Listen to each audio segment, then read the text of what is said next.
The NFL trade deadline is coming up sooner than you think. And contrary to maybe popular belief, I don't think the New York Jets should trade every single player that's worth anything on their team. Now, it's coming up on November 4th, and that'll be right around the Jets bye week. And if the Jets don't want us talking about, the future or trades or even getting into the draft stuff of next year, they can avoid that by winning one singular game. Probably not going to happen in London. Can't hold it against them if they lose to the Broncos in London. But dude, right, you got to peel off one of those games against the Bengals and Panthers. Come on, we got to get one of those. Can't go winless into the bye week. But all right, we got some reports from ESPN, whatever. The Jets are open to trading anyone. There could be a fire sale. Who knows? Now, obviously, the big name is Breece Hall, just because trades at the deadline are typically like a playmaker where the money is pretty easy. He kind of seems pretty dejected, like maybe he doesn't necessarily want to be a Jet. No official trade request. So some inferences being made by some post-game press conferences with number 20. Quincy Williams is an expiring contract. I don't know if they want to resign him. And then Quinnen is a big chip where if you're like, hey man, if you can get a first round pick and plus something else, I don't know. Obviously, answer the phone for everybody. And if a player is straight up telling you, like if you talk to them and their agent, and they're like, no, we don't want to be a part of the Jets, we're not going to re-sign with you, then yeah, sure, you cash in what you can get, you get some picks. I get it. So you answer the phone. But the reason why I don't want the Jets to have a fire sale is because, damn, I don't believe that you should be more than a year away from being a competitive team that can be scrapping for a wild card spot. I don't believe that. And if the Jets are going to trade like Quincy and Brace and even move Quinnen, then what they're telling you is even next year they're not planning to be competitive, and it's just a complete gut job. And some of the language I'm hearing from the fan base makes me nervous, guys. Like we can't lower our expectations to where we're going to take 2 of these seasons. I can take one of them on the chin. It is what it is. If I got to grin and bear a 2 or 3 win season, we've seen it before. And then if the Dan Campbell of it all happens, it'll be a speed bump along the way to, a prosperous decade. So be it. The former regime went all in to get 5 wins. Here are the consequences. There's consequences to doing that and missing. Otherwise, every team would trade their picks and rack up money on the card. Okay, so you got to take 1 on the chin, not 2. You can't do it for 2 years, man. If the Jets are non-competitive, like in the hunt for a wild card spot the last 2 weeks of the season, neither this year or next year, they hired the wrong people. Now, right? But I don't think that should happen. That's why I don't want to trade these guys. Breece Hall it's funny. Breece Hall is an interesting one because I think Breece Hall is on a week-to-week basis either overrated or underrated. I think he was obviously overrated the year heading into 2023 when we first got Rodgers. When you look at those ESPN position rankings or whatever, and you see Breece Hall is like second behind Christian McCaffrey. Okay, obviously, that wasn't the case. All right. But Breece Hall, like, dude, if you take him out of this offense, it is going to be, your eyes are going to bleed. Because Isaiah Davis is going to be the running back 1, and he's pretty okay.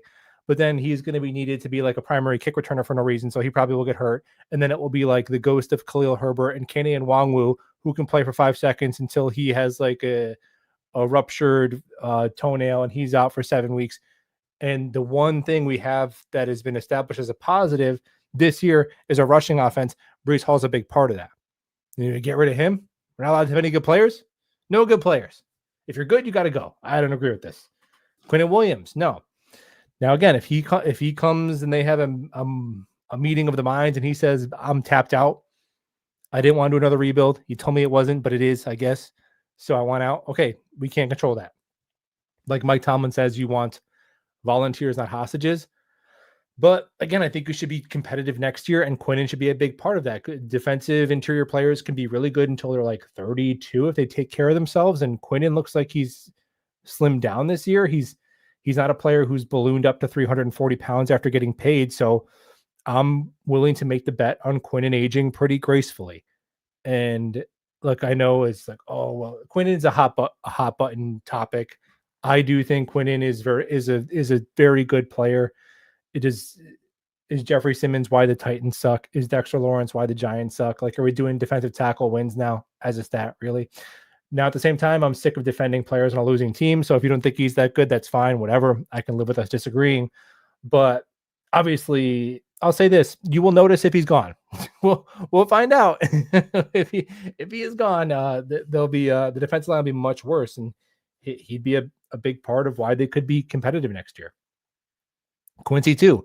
Quincy is one of my favorite Jet players because Quincy is a non-chart players. The Jets have chart players. They've had chart players for a long time. You know how many charts I've shared on Twitter of like, look at Bryce Huff in the upper right corner. Look at Sauce Gardner over here. And like the Jets have 3 freaking wins. Like all these chart players, man. Uh, but Quincy Williams is a eyes player. You could not even know much about football and you'd be like, whoa, who's 56? Like that guy's doing stuff. He did a thing. He touches the ball. We don't have ball touchers. We don't have enough guys who touch balls on the Jets. Like that's why they have no turnovers. You can't turn the ball over if you don't touch it. We don't touch the football on defense. Quincy can touch a ball. All right. So maybe keep him around. And he's not down for getting punked. And the weird thing is like Quincy with his injury, like maybe you can get him below market value for a couple of years. You got to see how he plays out the rest of the year in this system and all that. But I'm not down for peeling this out because, guys, here's the thing. If they were going to do that, they should have done that this past offseason. Because now it's like, oh, now I'm saying, oh, well, it was always a tank job. It was always 2 wins. What are you, crazy? You don't get 7 wins. What are you, nuts? You're not going to be one of those teams that has a coaching staff come in and immediately elevate the talent on the roster where the whole is greater than the sum of the parts, where Vegas predicts you to win 6 games, but you actually win 8. You beat it by 2 games because you just hire a staff that is it. You don't get that. You get 2 wins and you accept it. Okay, fine. I can actually live with that for 1 year. But then why is Brandon Stevens on my TV? Why? Why is Brandon Stevens on my TV for $12 million US? Why is Jamie Sherwood, who looks like Bryce Huff on the Eagles, unplayable? Are they going to have to trade him and like eat some of his money and just establish it? Jamie Sherwood is the single worst linebacker contract in football right now. Why is he on my TV for $15 million? Why is Hunter Sisco on my TV for $8 million? Why? You know what I mean? Why is Justin Fields there for $40 million? Justin Fields now next year is going to be either $20 million to be paid as a guy who starts 6 games and they hand it over to a rookie, or they're going to cut him and he's going to be paid $10 million by the Jets to play on another team. So if this was always essentially a tank year, then they should have tanked more fiscally responsible. And people say, oh, well, who cares about cap space? We did. Dude, that's all we talked about last offseason. Any Jets podcast last offseason was like Dave Ramsey. I was like, well, dead cap over here. And then it's like, all right, so then don't sign any of those guys. Play your young guys. Yeah, of course, you're going to have a Josh Reynolds and an Andrew Beck. You can't have 53 UDFAs. But if you're going to take one on the chin, then just do it and be straight up and tell Garrett Wilson and tell Quinn Williams, hey, guys, it's going to be ugly. We're going to have to eat it for a year. Next year will be competitive. What are you trying to do? Oh, then they will request a trade. Okay, then so be it. You can't bait and switch these guys. You know what I mean? This is my fundamental disagreement with Jet fans right now, where it's like, no, it was always a tank. Then why is Brandon Stevens on my TV instead of Ezra Thomas? It makes no sense. Then they should have eaten all the Rodgers and Mosley, all that money, eat it, play all the young guys you can, see who can play. Let's find out if A.T. Thomas and Malachi Moore and Arian Smith can play. Send Lazards of the world to the moon. And then you roll into the next season, and like the Patriots did this offseason, buy yourself an entire defense and actually sign guys that are like good. So that should have been the plan. I don't even again. So if you're going to essentially do a tank year, I can live with that, but that's not even really what happened. They kind of did a half measure.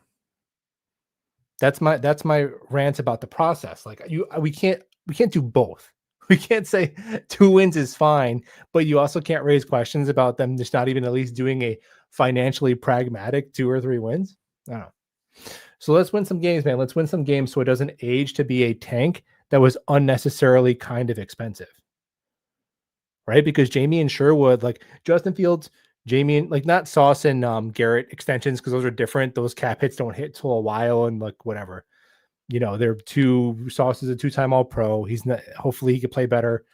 Um, Garrett's obviously worth the money, but Fields, Sherwood, Stevens, Cisco, you're talking about 40, 70,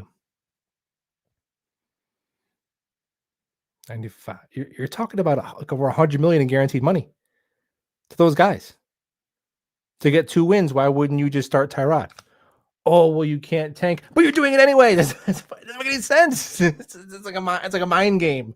Oh, no, you can't tank. You have to sign all these bad players for good money. Okay, we are signing these bad players. Okay, we're going to be competitive. Try to get it. No. You're winning 2 games. What do you mean? It was always 2 games. It's such a cope, and I don't agree with it. I really don't. And but fine. It is what it is. We'll manage those contracts the best they can heading into next year, but next year they should be competitive. And I'm not trying to trade the few players on this team that are still good. If Aaron Glenn and Muji and Wilkes and Engstrand have to get like their guys next season, which it is a thing. Look, some of the guys, they made their guys this offseason, but it is a thing. You see the Denver Broncos, when Sean Payton took over their first year, their defense was horrendous. That was when Tua put like a 70 piece on him. Then all of a sudden the next year, and then to this day, it's been a top 5 unit ever since. So, okay, 1 year to figure your crap out. I get it. I get it. I'm still under 40. Most of you guys have seen more than me, and you're just about done, and I get it. But I could take one more on the chin. But I'm starting to see language on the fan base of like, this is some remodeling process that's going to take 5 years, and it's just crazy. Like, if you hire the right people, there's a floor of where you should be in the mix within the next season. I mean, when the Rams, when Stafford retires, are they going to win 2 games? No. The 49ers, they could literally probably play Brady Cook, and I think they would like be in the mix. I don't know. Kyle Shanahan is like an absolute wizard. Zach Wilson, that's the one spot. Zach Wilson, truthers. Kyle Shanahan, that Zach Wilson could probably be okay, right?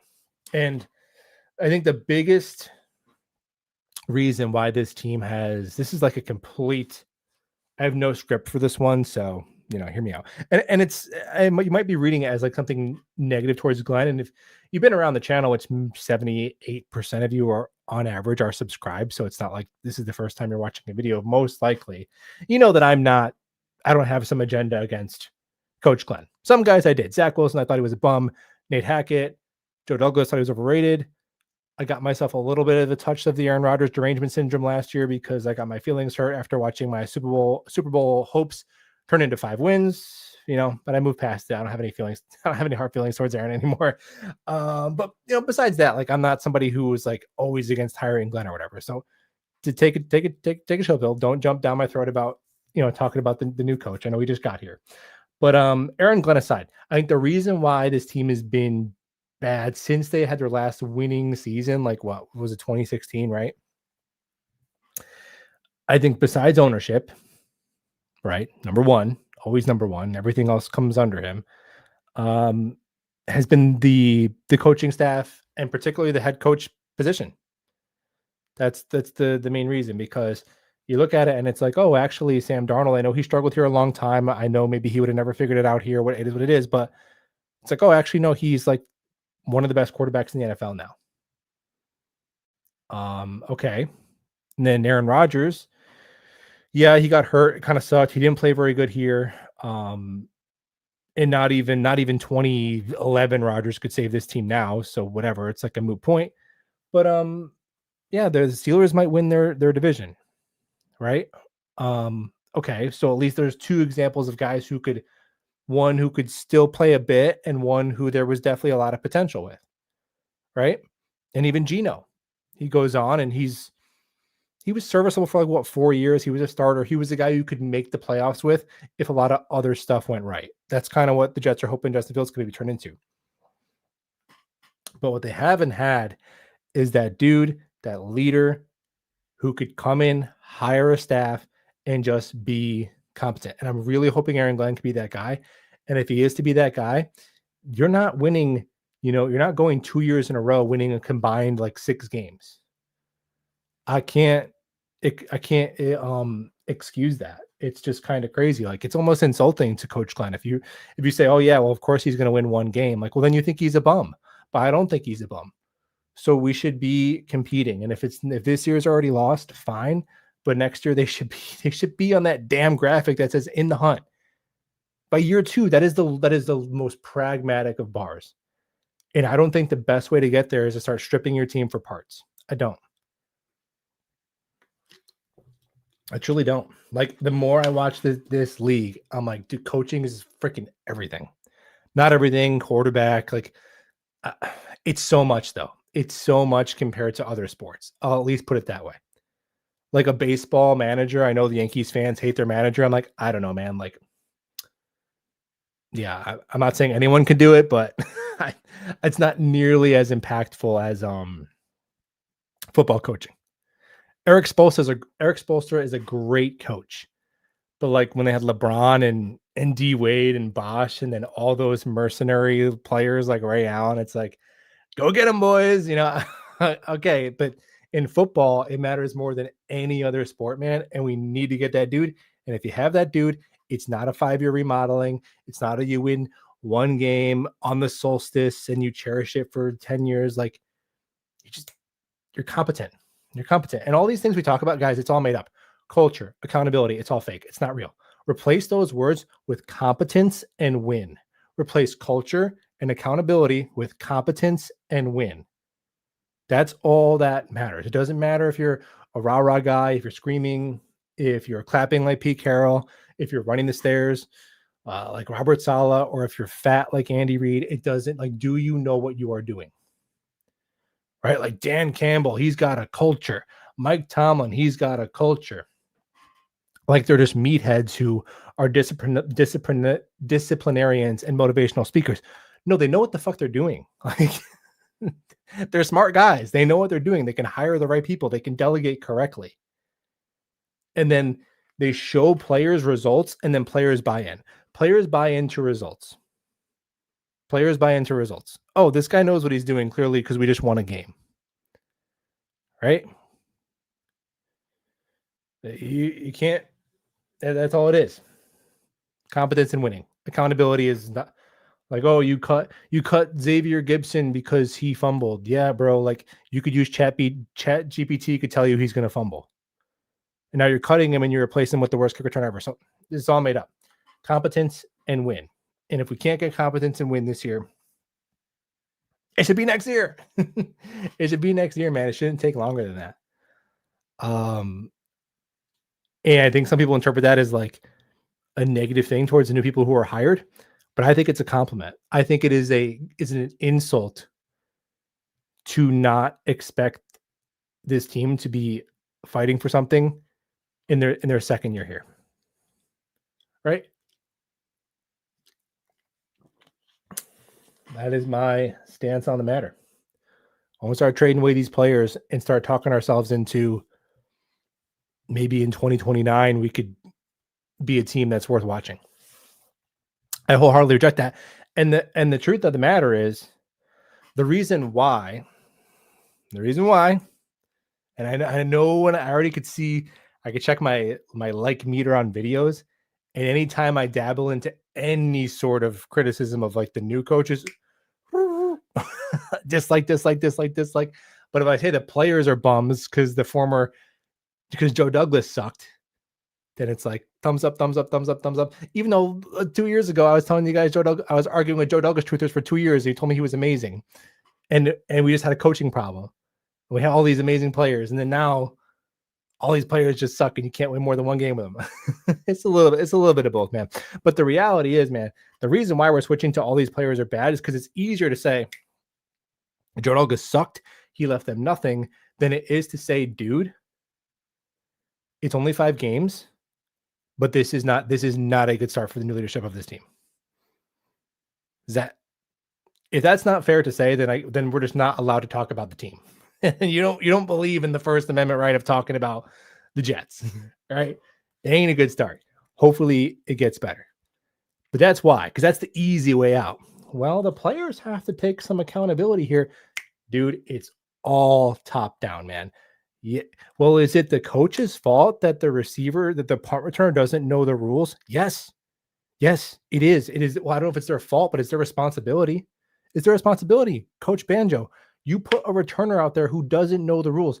Bro, that's on you. Yes, it is. I'm sorry. It's on the coaches. It is. Or it's on whoever is making the roster to scout that guy and look at his film or figure it out that he doesn't know the rules. Like, I don't know. I remember I was walking on to try out for a Division III team that no longer even the college doesn't even exist in Western New York. Medaille College doesn't even exist anymore. But we were doing like punt return drills, and the coaches put a mat up to your back if you were within the 8-yard line. That was their cutoff. And if you tried to move back and get the ball, they literally have a push pad and they push it in your back so you couldn't move back. And then when it was a scenario when I didn't even end up making the team, right? So, but the thought process there was when it's actually in a game, they would tell the players, like, when you're on the 8-yard line, like, feel the mat on your back, like put your hands back and feel that mat and that muscle memory of like you don't move backwards. So but yeah, it's all falls under the coaching, and at least not if it's 1 year where you inherited so many guys with bad habits and you can't turn over a 90-man roster. Fine. At least by the second year, that's on you. If you can't put a punt returner out there that knows the rules by year 2, that's on them. That's on some combination of Muji, Glenn, Banjo. It's on some combination of them. It is. I don't know. Like, does Sean McVay's team have punt returners that don't know the rules? No. And this isn't a rant against anyone. This is have higher expectations. It's truly an insult to say that. Like, we're supposed to give like Tanner Engstrand a noogie and say, "Oh, it's okay. You can't figure out how to throw a screen pass against a jailbreak blitz." No, it's okay. It's okay to say, "Show us something, man. You got come on. I know you can do better." It's okay to say that. I think it is. I think it's fair. Anyway, what the hell are we talking about, man? Absolutely nothing. Complete ramble of a stream. This is what happens when I don't make a script. I usually have bullet points, and when I don't, you could tell because that was a whole lot of nonsense. But if you were in here listening to it, I appreciate you guys. I think they're going to be the guys. I think they're going to be the guys. I don't know. I hope so. I really hope so, man. I hope they figure it out. Super chat from Humble Kurt. We take good players for granted as if we're used to it. Yeah, it's I don't know, man. I don't know. You go back and forth, right? You're like, okay, has our coaching just always been lousy? Do we overrate these guys? I mean, probably a mixture of both. Breece Hall is an example of like, okay, but still, he's still a pretty solid player. Like if Breece Hall got traded to the Chiefs or the Chargers and he was instrumental to one of their playoff runs, would you be shocked? Probably not, right? So I'll put it that way. I think that's a good way to frame it. I don't think he's a top 8 back. I think he gets like a lot of the yards have been blocked for him. He doesn't have that same explosiveness, but I mean, if anybody could go out there and get 5.2 yards a carry, then why aren't Isaiah Davis and Braylon Allen doing it? Because they're not averaging close to what he is. And Quinnen is just my guy, man. Quinnen, I will defend Quinnen to the death. I don't care. Quinnen and Garrett, those are 2 guys. Sauce it used to be, but last year because he still had those 2 years of him being an All-Pro, but 5 games into this season. Now it's been like what, over 20 games since we've seen the all pro version of Sauce. So now it's just like, all right, gotta let it. Might have to. I still think he's good, but I'm not willing to duke it out with people who think he's not worth the money. What can I say? What can I say? But Quinton and Garrett, yeah, Garrett's so good.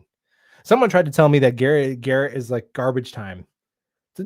He can't control when he's targeted. It's one thing to say it about the team, but like a receiver, he can't control when they throw it to him. Whenever they throw it to him, he makes the most of his opportunities.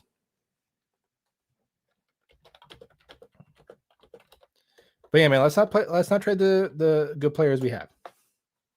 You guys just scare me. You guys just scare me with this coded language of like, we're going to suck for 3 years, but it's for the greater good. I will not drink that Kool-Aid with you. Do not pour me a glass of that. I will pass on that. Again, furthermore, going back to the fiscally responsible tank, I still can't. Does that make sense to you guys though? Like from what I said at the top of the stream, like if it was supposed to be two, and let me not make it a straw man. Like, let me try to actually give an accurate representation of what people are saying. We have notes. We have very, very, very little talent. What did you expect? Like, they're probably going to win 3 games. I see that comment, something like that, kind of a lot. Again, then you should have just not had all that done it while saving all the money and playing more rookies. That would make more sense. And furthermore, you shouldn't sign Justin Fields. Well, you signed Justin Fields because he has upside. Agreed. There's a non-0% chance he could become a Geno. A Geno is a perfect example. Not Sam, because Sam is like a top 5 quarterback right now. Not Baker, because Baker already took the Browns to the playoffs before. But a Geno, a very late bloomer who becomes a starting quarterback who's solid for like 4 or 5 years.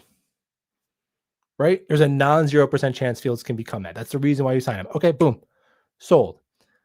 But then you're also saying, oh no, it's supposed to be a 3-win team. Well, then how is he supposed to become that guy on a 3-win team? If it's supposed to be a 3-win team, then that quarterback has no chance to become Geno. So why even give him $40 million? It doesn't add up. And to be honest, I don't think that Glenn and Muji's plan was for it to be a 2-win team. I think they just got punched in the freaking face these first 5 weeks and they're scrambling. And that's why the messaging has been changed. I don't think this was intentional. I just think, some guys, they maybe didn't necessarily evaluate the talent on the roster that was here the best. Some of the veteran ads have not been good, and they've had some injuries in a few spots where they really could not afford them, and they are inexperienced at head coach, offensive coordinator, and special teams coach. And Steve Wilks, oh man, I know Steve Wilks went to a Super Bowl. I don't know what to say. I don't know. What are you going to tell about Steve Wilks? Is the defense well coached? Like, he was out of the league last year. Kyle Shanahan had to like strip responsibilities from him. If he's fired by the Jets, like he might not ever get a defensive coordinator job again. I don't know what to say about Wilks.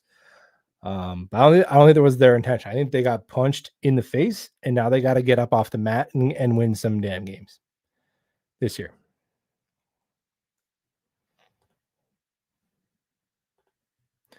Maybe it's an unpopular opinion, says Hex N.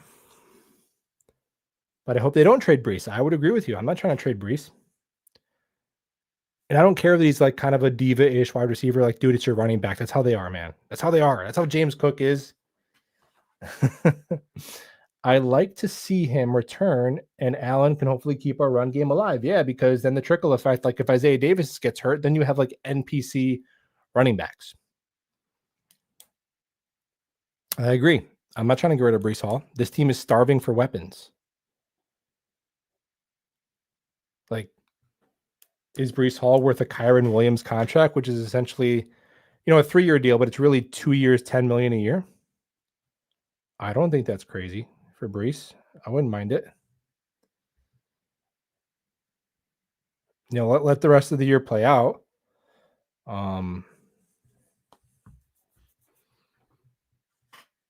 Yeah, like he was overrated, but he's still good. And if you're going to be a run-heavy team, like maybe Brees Hall is more valuable to this version of the Jets than most other teams. if you're a team that never runs the ball, I guess, but sure. And he's one of your better and he should be on the field more. Why is it I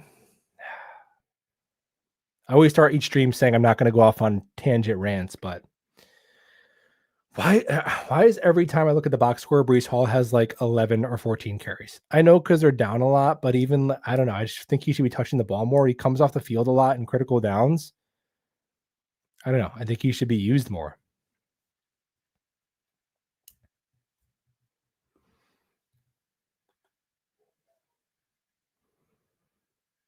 Appreciate the super chat. Not saying another one from Humble Kurt. Thanks, man. Not saying they're good, but Michael Carter and Bam Knight both scored Sunday. Hate seeing it. NJFM. Yeah, well, Michael Carter and Bam Knight are on the same team, right? Yeah, to be honest, I'm not losing sleep over that. Those are like two like replacement level running backs. I mean, good for them that they're still in the league. That's cool. I'm not like rooting against them, but I didn't even know what teams they were on until somebody shared that stat with me this past weekend. So I'm not really losing sleep over that. JFM, yes. If the Jets never traded JFM, society would be healed. As a nation, we would be in a better spot. But they didn't want to do that. And not only that, you move off of JFM for a 6th rounder, and now we don't have a 3rd rounder next year because you replaced him with Hassan Reddick before establishing his contract dispute. You know what I mean? Like, see all these guys? It's like, oh, even the guys we hate, like Hassan Reddick, who is like the worst Jet ever. Good pass rusher, Arizona. Good pass rusher, Philly. Jets, unmitigated disaster. Good pass rusher, Tampa. Mekhi Becton, complete soft, fatty. Eagles, good. Chargers, good. Javon Kinlaw and Hassan Reddick are good defensive linemen in the NFL this year. Now, I'm not saying we should resign them like they were bad, but at some point, and that's last year would say, well, the players have to take accountability. Dude, you got to have that guy. And I hope Aaron Glenn can be that guy, because until we get that guy, we're going to keep accountability and consequencing. And well, it wouldn't have worked here. And that guy, we didn't like that guy. And they're going to go other places and have success until you get that guy. And I hope Aaron Glenn can be that guy. And if you believe him to be that guy, don't insult the man by saying he can't compete in his 2nd season when he gets his own guys in here. When it's not an expansion team. The roster is bad, but it's not an expansion team. We've seen even rosters where it's like, there even like early Gase years where there's no Will McDonald. Like there was like rookie Quinnen, but not Quinnen as we know it now. There's no Garrett Wilson. There was not even a Mason Taylor. Mason Taylor is going to be, I'm serious. Mason Taylor is going to be one of the best tight ends in Jets history. If he just looks like a normal 2nd round pick. You talk about like, look at this offensive line. Look at this offensive line, and then Garrett Wilson, Mason Taylor, Breece Hall. And just go look at the names that Sam Darnold was playing with. And Adam Gase still fraudulently went 7-9 with one of those teams, right? With like Greg Williams doing an all-out blitz every play. And I got people writing haikus about how it's going to take 7 years to be in the hunt in December. Come on, guys. Come on. Let's rally. We got to tighten up. We're scaring me. They're scaring me.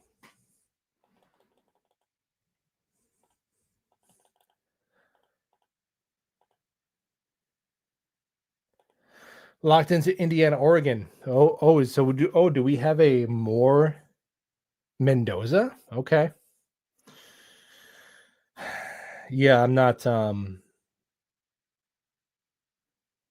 know my guy Dom C loves Mendoza. He's been a popular name more. He's super young though, right? He's like 20.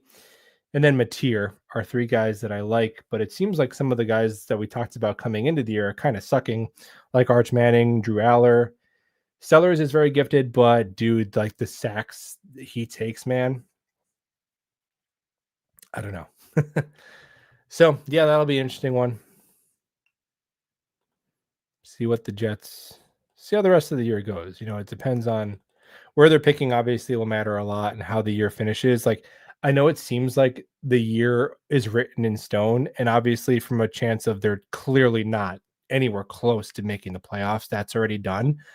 But there is still a lot of football left, and there are still like things can change in terms of the outlook for next year. Things can still change. So we'll see how it goes.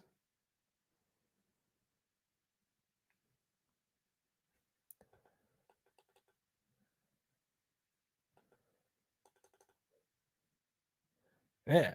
Someone just commented on my other videos. What are you gonna say when the Jets start winning with Glenn? I'm gonna say good. I'm gonna say, see, I told you you don't have to tank every year. What do you mean? I'm gonna say, yeah. No, you didn't tell me so. I told you so. I told you you can win games and it's okay. It's not against the rules. What do you mean? Where do we disagree? I don't get it. Thanks for the super chat though, Mustafa Jones. If that's your real name, that's a pretty badass name. You should definitely be if you're not a UFC fighter with that name, then you missed your calling. And you look like a pretty. Is that your picture? Is that, or is Mustafa Jones a famous person, or is your name actually Mustafa Jones? Let's see. Let's Google Mustafa Jones.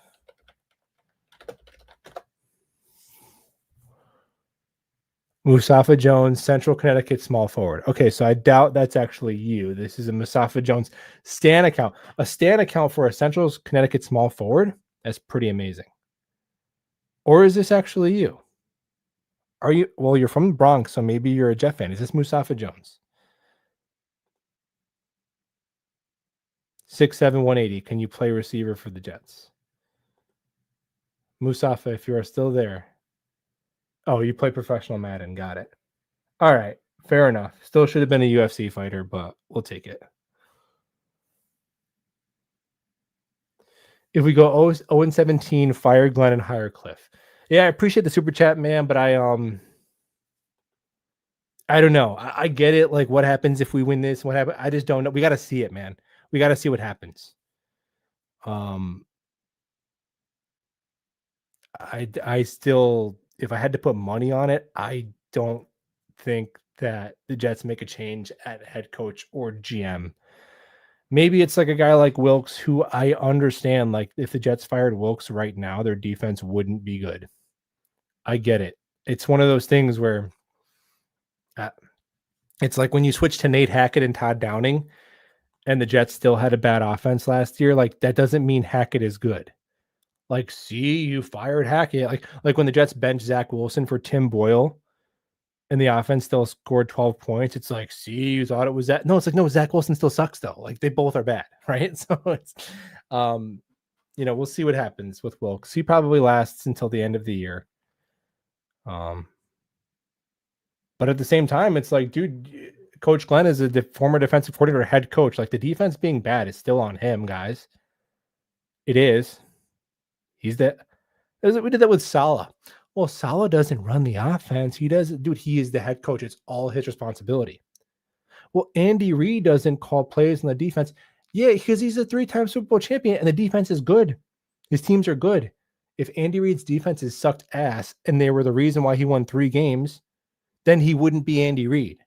You know what I mean? Like, that was the whole thing with Saleh on the offense.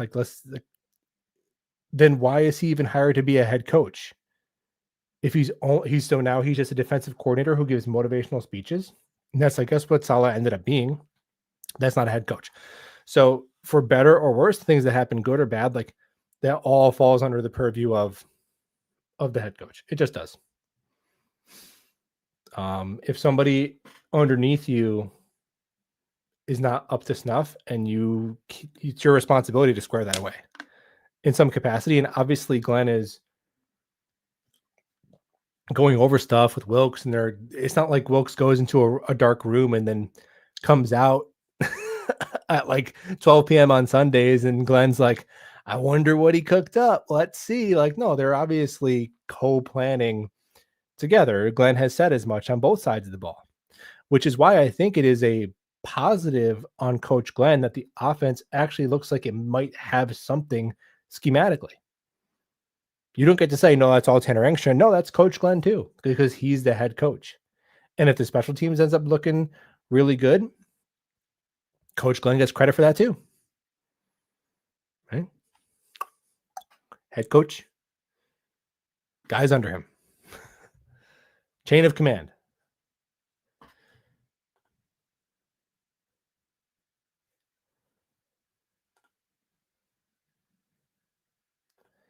Super chat from Marvin Guns. What past bad Jets team, in your opinion, does this team resemble the most? I will say we've definitely memory hold how horrendous the 2021 Jets were, because people are waxing poetically about Robert Saleh's defenses, which is good. Like Robert Saleh and Jeff Ulbrich as just a straight up defensive mind tandem, probably better than Glenn and Wilkes, right? But obviously neither one of them were cut out to be a head coach. We found that out the hard way. But dude, that Jets defense that first year was ass. They gave up 55 points to Mac Jones off a bye week. I honestly don't think this Jets defense this year, I don't think they're giving up 55 points this year. And if they do, it will be like to Lamar Jackson or Josh Allen. It won't be to Mac Jones. Like it won't be, to some random quarterback.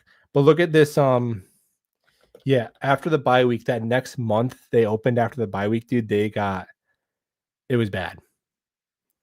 Now that, it was rookie, everything was kind of like I don't know. Some of it is the cumulative fatigue. Like each regime that takes over, the longer the playoff drought goes, the harder their job just becomes.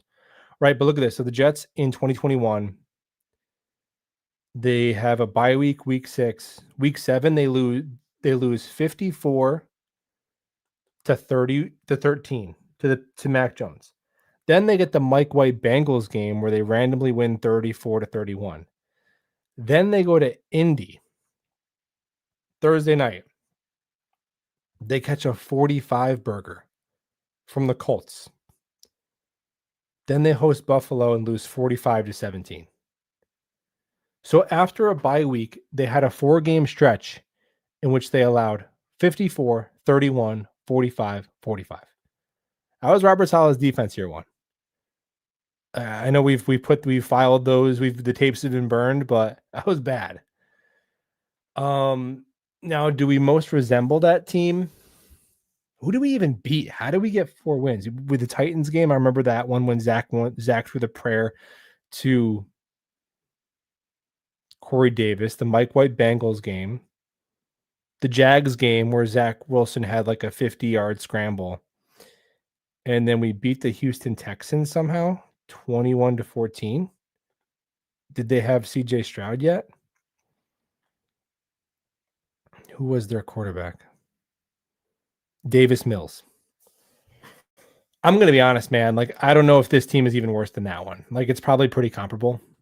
I think this team is more talented because we have a better offensive line. We have Garrett Wilson, we have Breece Hall, and 5th-year Justin Fields is better than rookie Zach Wilson. And then defensively, remember they signed Carl Lawson as their big ad, and he tore his Achilles immediately. So this roster is more talented than 2021, but that year was very bad. It was a very bad year.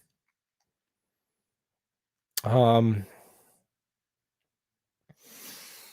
don't know. They're kind of a unique bad so far this year.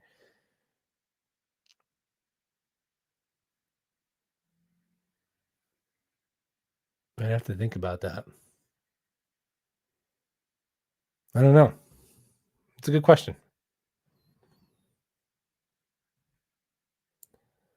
2019. Is that when we won 7 games or 2 games, right? Because it was 2 years of Gase. One was 7 wins.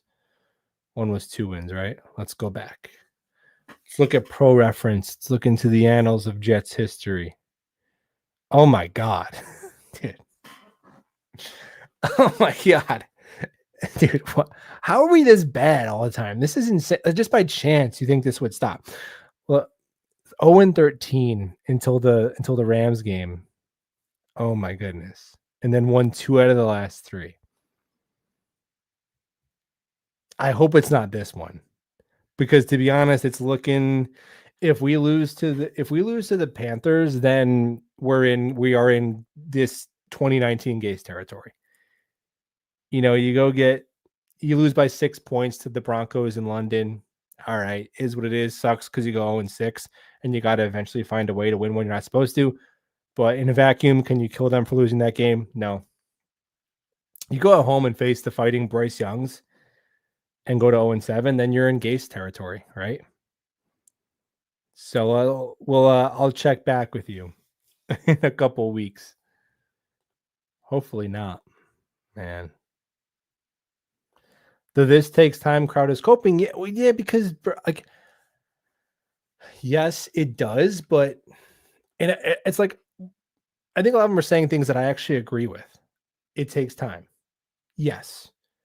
Um, winning in this with this current team with this drought is very challenging.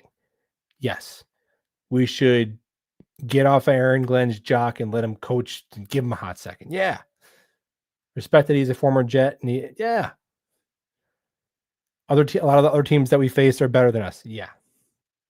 I I agree with all that. Um, but what we've seen so far through 5 weeks has not been acceptable, I think, no matter where your standard was. Because again, I always go back to this point that I think if I were to come on and make a video before the season, the morning of the Pittsburgh Steelers game, and say, look, guys, I hate to break it to you, but you're going to start 0-7, and you're going to have Dak Prescott with a backup offensive line and no receivers put like 40 points on your head. And you're going to be non-competitive in most of your quarters, but like have the best fourth quarter garbage time offense in NFL history and make it look close.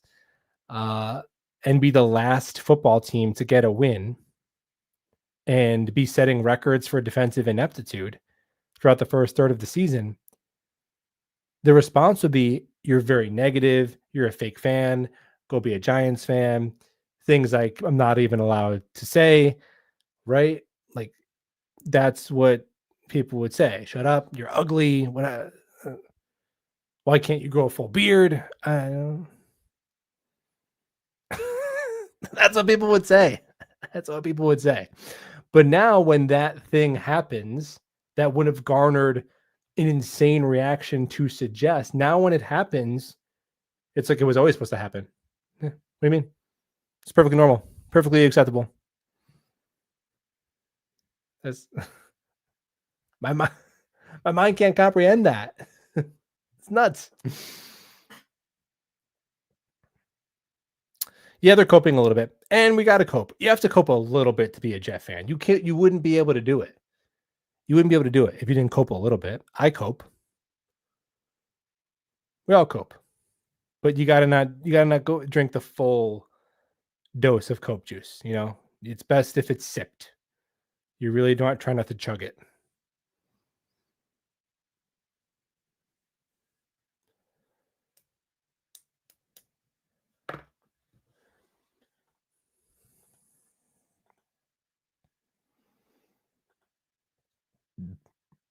There was a Gase team, Marvin Guns again. Thanks, brother.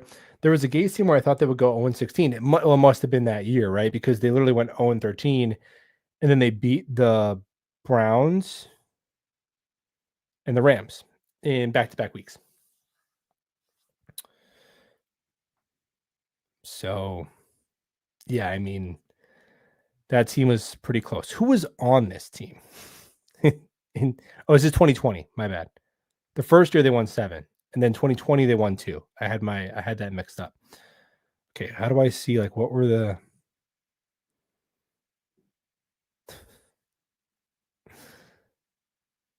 Jamison Crowder threw a 43-yard touchdown pass that year. Okay. Oh my God, Frank Gore. Yeah, like dude. So Frank Gore is running back 1. Jamison Crowder is wide receiver 1. Chris Herndon is tight end 1. Who are the offensive linemen? Can we see this information? Do we want to? Let's go by game started. Connor McGovern is the center. All right. Right guard, Greg Van Roten.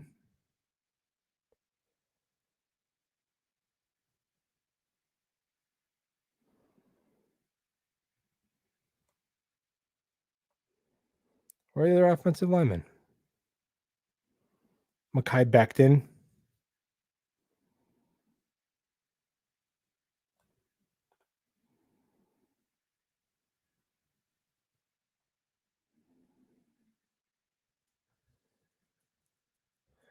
Yeah, so this offensive line,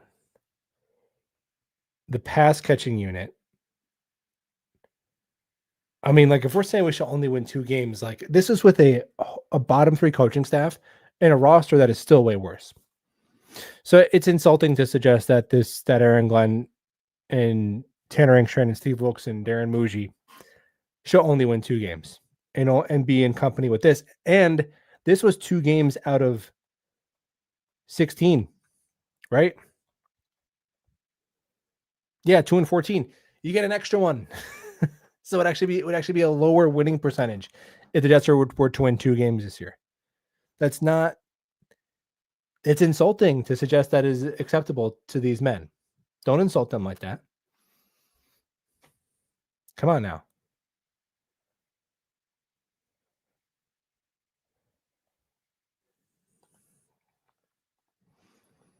Yeah, man. It must have been that year you were talking about because that was pretty horrendous.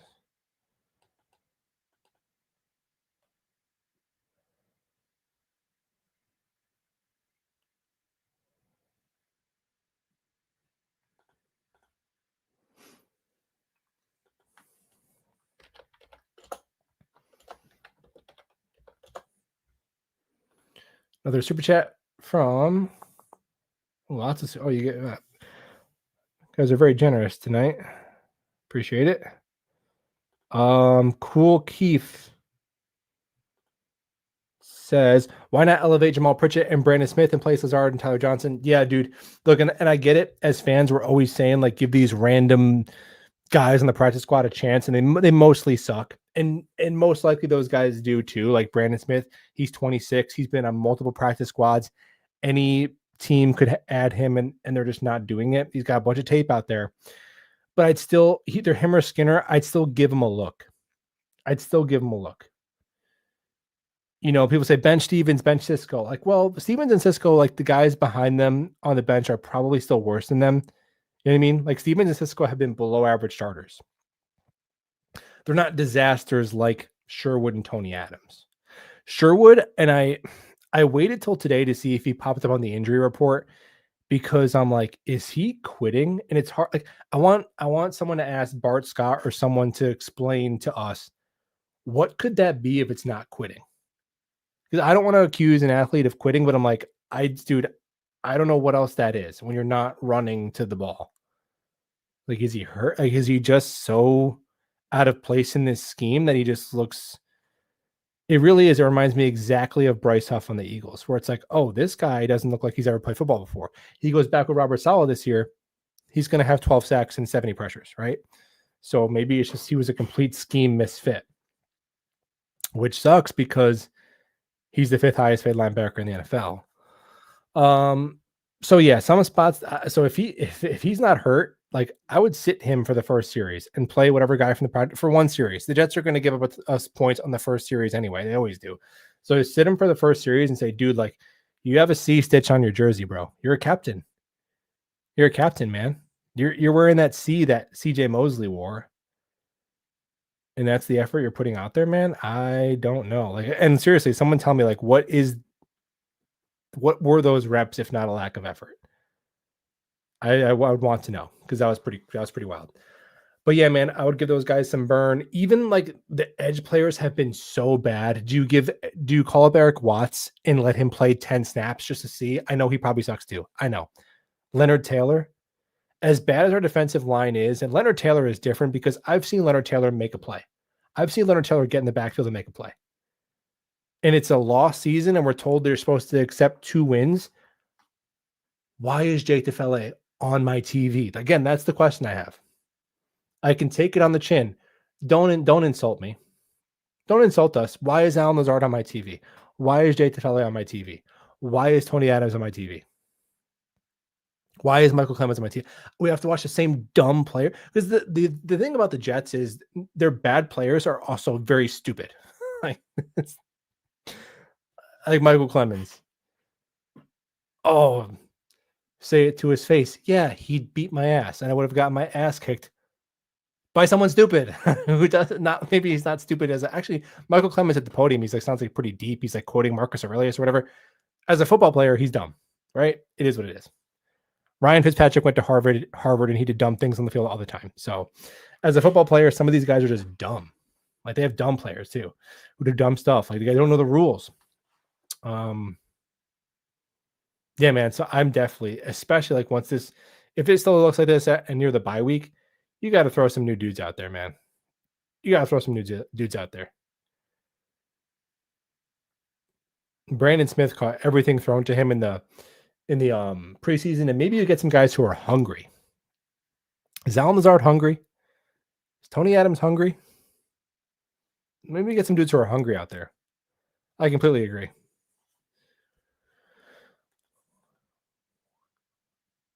The Jets are behind the 8 ball. Too many draft picks that didn't work. Someone did the math. We drafted the worst since 2010 based on results. Yeah, I've gone, dude. I did this experiment because I was taking crazy pills when like Joe Douglas would set every non-top 40 pick directly on fire. And even some of the high draft picks that we hit on, it's like there were other players who were right there who were clearly better, who we didn't take, that we were talking about all the time, and it wasn't second guessing. But I would pull up, people say, well, everyone misses picks. Well, is the sky and the sun, everything is, if a tree falls in the, like all these non-specific things, like, no, look at, here's the players, here's the result, and then here's other guys. And the thing about the Joe Douglas, they had a ton of draft capital.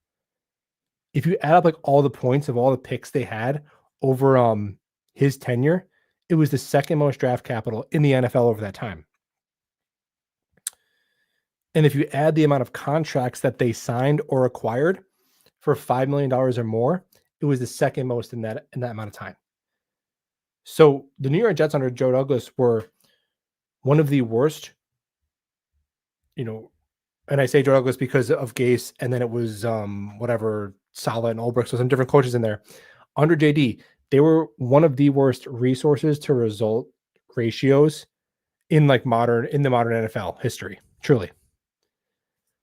And I was taking crazy pills, and people were like, well, it's not his fault. A GM just picks a player, and then the coach does all the rest. And then this year, it's like a coach doesn't do anything. What do you mean? A coach can't make a guy not take a fair catch at the thing. A coach just stands there, and the game is, they just watch the game like us. They have no control. I'm like, what is going on? Are you guys messing with me? The same people? What? It's clearly both. It's both. Your GM and your coaching staff. You got to get good players and coach them up, man. It's that simple.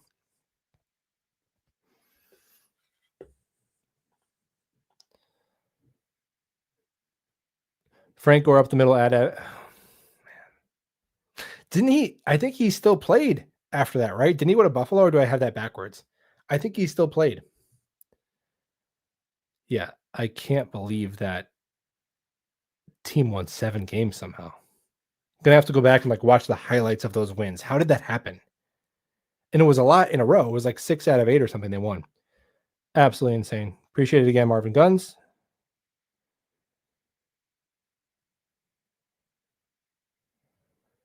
Yeah, and again, this is what I'm saying, man. This is what I'm saying. Like, you got to leave the echo chamber of Jets fandom, because everyone's like, Jet fans are so impatient. Someone told me yesterday, Jet fans are entitled. Entitled? What? You can't be entitled if you don't get anything. It doesn't make any sense. You can't be entitled if you never get a thing. What are you talking about?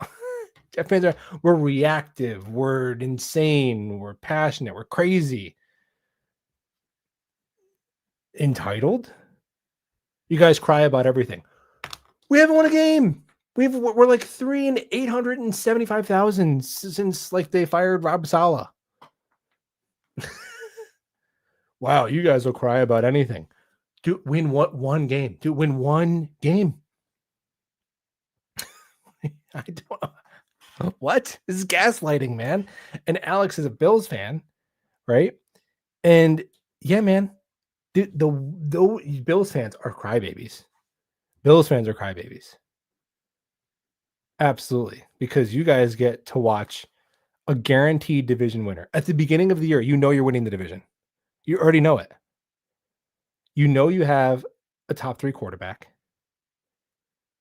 And yeah, Sean McDermott, he's going to choke against Andy Reid, and it's going to be hilarious because the Chiefs are going to be like the 7 seed, and the Bills are going to be the 1 seed, and the Chiefs are going to come into Buffalo off the bye and beat the Bills on like some weird fumble, and Josh Allen's going to be on the sideline crying, and this is how it's going to go. You know it, dude. I know you hate me right now, but you know it's coming, man. And the Bills play the Chiefs this year. The Bills will win the regular season game. I would advise them not to. I told you this last time. I'm like, don't beat them in the regular season because you're not beating them twice. And the Chiefs are going to go into Buffalo, and Patrick Mahomes is going to scramble to the sideline and throw a pass out of his ass cheek to Tyquan Thornton or whatever, who beats DeMar Hamlin, who's still on the Bills for no reason. And that's how it's going to go. But at the same time, like the Bills, besides the Chiefs, the Bills have probably had like the best fan experience the past 5 or 6 years. And you didn't get a Super Bowl ring, and I'm a hater, so I truly hope you never do. But like, and they want to fire the coach after every loss. Literally, after every loss, they want to fire Sean McDermott. Every loss. I'm not even kidding. Alex attests in the comments. Am I exaggerating? Right? John Harbaugh. The Ravens fans are done with John Harbaugh. They don't have a 12-win season. Just once you fall off, you face a bunch of injuries. Now your quarterback's hurt. You fall off once, dead to him. Ravens fans are posting Brian Flores in Ravens gear. They're done with Harbaugh. And here we are as Jeff fans, and I'm like, can you please beat Bryce Young? After Sean Payton completely demolishes you in London, can you please come back home to MetLife? And can you please beat a quarterback who is smaller than me? And we're told this is like an unreasonable ask. What? It's insane, man. It's insane. I lose my mind.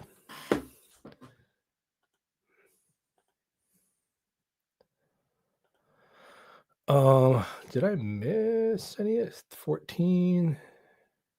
Okay, let me make sure I didn't got all these super chats. Boom. Got that one, got that one, got that one, got that one, got that one, got that one, got that one. Cool. Okay.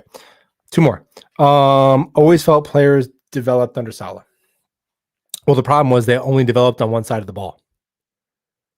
Right? All the good offensive players we had under Saleh were like first round picks or second round picks. Whereas Sherwood, pretty good for a bit. Michael Carter, pretty good for a bit. Bryce Huff, right? And that's the thing too, is like Tony Adams sucks, but he's getting worse. Tony Adams played. This is just information. You can do with it what you will. This is just information. I will provide it to you. Tony Adams played 90+% of the snaps and led the team in interceptions on a top 5 defense. It's just information. Now he's getting worse. Sauce is getting worse. Sherwood is getting worse. Quinton Williams is about to have his worst pass rush season since his rookie year. Quinton's not getting any sacks or pressures. Will McDonald, on a team that was very bad and was losing a lot last year, had 10 sacks and 70 pressures, and he should be heading into year 3 getting better. He's getting worse. You know what I mean? Michael Carter was bad last year. This year, he was even worse. So that's kind of concerning, right? Offensively, Garrett, better than last year. Brees, better than last year. Tittman, better than last year, right? So I don't know, maybe it's kind of inverted now. I think I kind of like our offensive staff better than our defensive staff now. I mean, my God, could you imagine Justin Fields and Nate Hackett? Actually, just for fun, we should try that. Not on the Jets, but on a different team. That I would kind of want to see that. That would be kind of funny.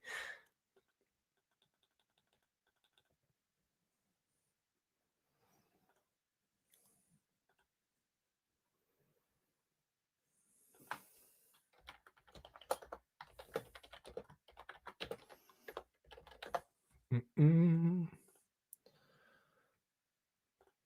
James, again, thanks, man. Are you related to Webb Eubank? Is that how you spell it? Sam stormed into Gase's office thing and they reworked the playbook for Sam's strengths, undid it next year, hence they sucked. Yeah, it's so hard to even remember Jet storylines. I'm not the best with that. You know who's really good with that? Yeah, you know it's happening. You know what's happening. I actually yeah, I don't know. I get it. Like, hey man, you live in the city, don't you at least root for the Bills because Buffalo? No, I'm a hater. I really am. I wish I was a bigger person, but I truly hope their season ends in gut wrenching fashion. I really do. So is what it is. And I like to go into work the day after that just completely on smiling, like not mentioning it, but just like, hey, good morning. Yeah, hey, how's it going? You're like, oh, but the game. I'm like, oh yeah, the game. Meanwhile, the Jets have been mathematically eliminated for like 3 months. It's how I am. Maybe I don't know. I can't do it, man. It's just one team, one team.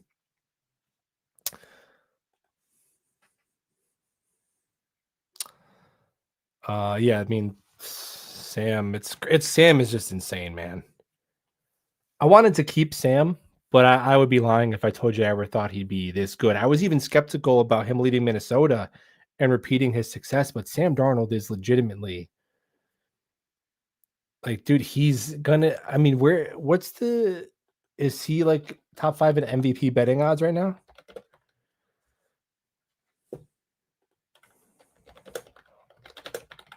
Let's see. I feel like Allen will probably win it because the Bills are going to win so many damn games because everybody in the AFC is dead.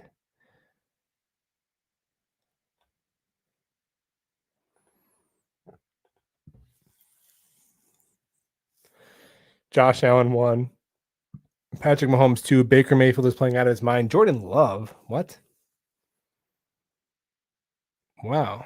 Where's Sammy boy?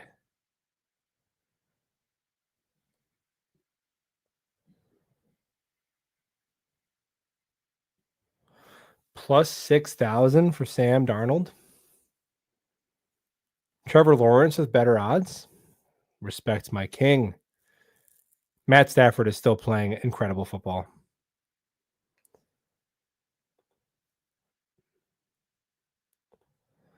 No, I'm not. I will not attend a Jets Bills game. Especially, well, actually, dude, that'll be like Mitch Trubisky. Um, I could tell you, I could summarize this game for you. The Bills will probably their seating will probably be locked up, right? Because the Bills play like the worst team in the NFL every week. For some reason, they have a first place schedule, but every team they play is the worst team ever. They play like the Saints every week, and then like the Jets a couple times. So that's cool. But that game, the Bills will have their seating locked up. The Jets will be like whatever, 2 or 3 and whatever. It'll be Mitch Trubisky, and it'll be a dogfight. But like the Jets will pull it out on like a 60-yard Nick Folk field goal to beat the Bills like 17-14. And it will drop them roughly 18 spots in the draft somehow.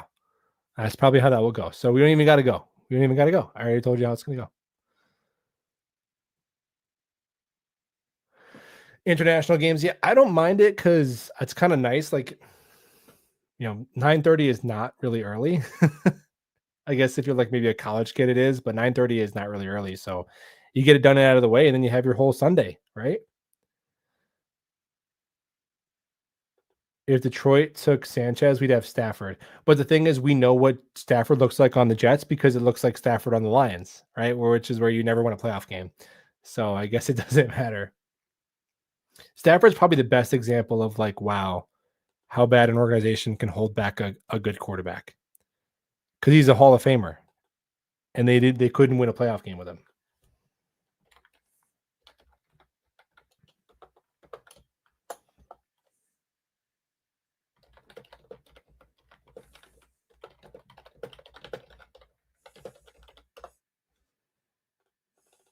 All right. But I'll leave it there. Like I said, don't trade everyone. It's okay to try and win a game, guys. I'm telling you, it's okay to try and win a game. I'm not, and I want to make this clear. Like, I'm not coming on here and like jumping on Aaron Glenn's back and not letting the guy breathe and not giving the guy a chance. It's the opposite. The opposite. It's okay to have some expectations. It's okay to not say like, it shouldn't take 7 years to become a competitive team, because I'm starting to see some like the big ships turn slow and all that. And it's like, I don't, that stuff makes me nervous. It does. Cause it's like, you should be able to turn this around. They should end the year being a normal team, because the Dan Campbell Lions, who we always point to, where it's like, it's fine to be owing a million because Dan Campbell once existed, which, all right, fine. But the back half of that year, they were 3-2-1 in the games that Jared Goff played. They lost 2 games where Tim Boyle started, and even Tyrod Taylor is way better than Tim Boyle. So that shouldn't really apply to us unless Fields and Tyrod get hurt and it's Brady Cook. Then fine, take your L. I won't hold it against them. But in games where they had their starting quarterback after their bye week, the Detroit Lions were 3-2-1, and they had a positive point differential. They were an average normal team on the back end of that year. So that should be the expectation. That is the lowest of bars. That is the lowest of bars.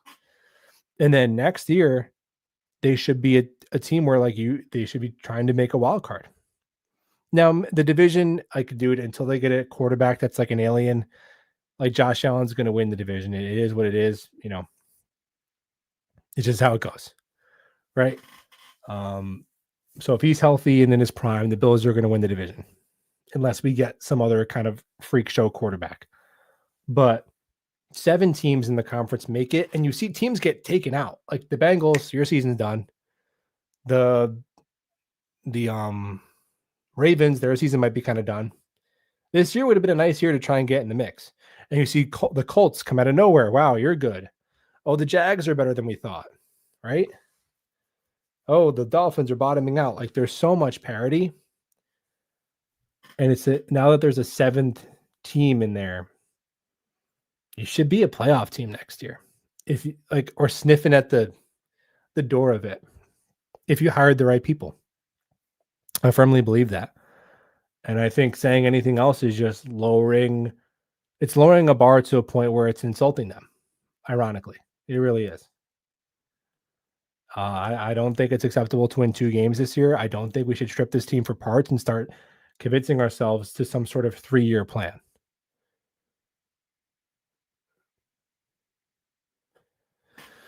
Right. And if you look at some of these teams, and I know it's not apples to apples, people say, oh, the Jags. Well, the Jags have made the playoffs before with that quarterback and with that roster. It's not the same. It's not the exact same. But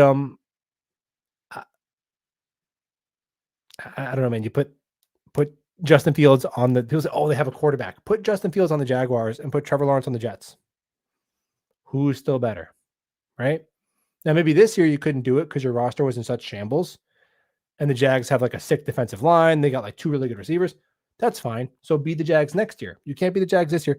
Be the Jags next year.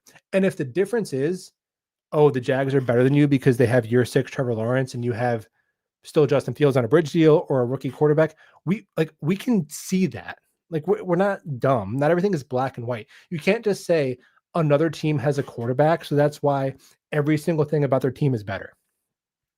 You can't say that because the Jags have Trevor Lawrence, that's why Devin Lloyd has more interceptions by himself in the first 5 weeks than the Jets are going to have the entire season. You can't just say that. That doesn't make any sense. Right? So if it's okay, we're, next year, whether it's Field or you take a rookie, whatever, I don't care, whatever that quarterback. If quarterback is their limiting factor next year because A, it's an inexperienced rookie and not every rookie is Jaden Daniels or Joe Burrow, fine. Or B, they didn't love a rookie QB and they traded back and they got all these assets and they're going to try and, really build a solid team and compete for a wild card with Fields and hold off from the QB. I mean, I'm not really trying to stick a foot in the sand either way on all that stuff, but either which way you go, it's oh, you know what? Quarterback was kind of a limiting factor, but we won 8-9 games. Even that's a low bar. Like that should be next year. So be the Jags next year, be the Bears next year. Like if you can't do it this year, not like, you know, well, you got to turn this whole roster over. 80 million of these guys have to be cut. It's like, well, that's concerning because you signed and drafted a lot of the guys that are here or decided to keep them. I don't know, man. I don't know. We'll see. But I appreciate you guys. If you want to hit the thumbs up on your way out, that'd be cool. And we will talk to you soon.